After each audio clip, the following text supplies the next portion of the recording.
ഒരു single resume വെച്ചുകൊണ്ട് multiple job ഓപ്പർച്യൂണിറ്റീസിലേക്ക് apply ചെയ്യുന്ന ഒരു കാൻഡിഡേറ്റ് ആണോ നിങ്ങൾ എങ്കിൽ അത് നിങ്ങളുടെ റെസ്യൂമെ റിജക്റ്റ് ചെയ്യാനുള്ള ഒരു കാരണമായിരിക്കും.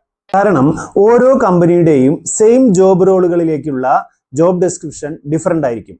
ഉദാഹരണമായി പറയുകയാണെങ്കിൽ ഒരു അക്കൗണ്ടന്റ് വേക്കൻസിയിലേക്ക് ABC എന്ന് പറയുന്ന ഒരു കമ്പനിയുടെ ജോബ് ഡിസ്ക്രിപ്ഷനും XYZ എന്ന് പറയുന്ന മറ്റൊരു കമ്പനിയുടെ സെയിം വേക്കൻസിയിലേക്കുള്ള ജോബ് ഡിസ്ക്രിപ്ഷനും ഡിഫറൻ്റ് ആയിരിക്കും.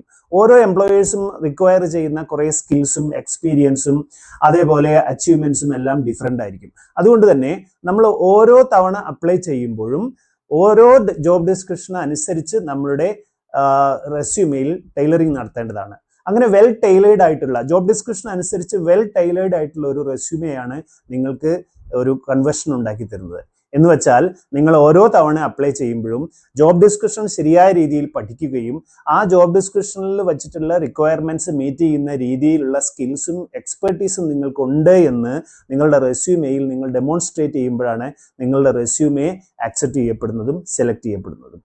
ഓക്കെ, അതുകൊണ്ട് ഓരോ തവണ നിങ്ങൾ അപ്ലൈ ചെയ്യുമ്പോഴും ശ്രദ്ധിക്കുക, റെസ്യൂമെ നിങ്ങൾ ആ ജോബ് ഡിസ്ക്രിപ്ഷൻ അനുസരിച്ച് അത് ടൈലർ ചെയ്യേണ്ടത് വളരെ അത്യന്താപേക്ഷിതമാണ്. ജോലിക്ക് അപേക്ഷിക്കുന്ന നിങ്ങളുടെ സുഹൃത്തുക്കളുമായിട്ട് ഈ വീഡിയോ ഷെയർ ചെയ്യുക.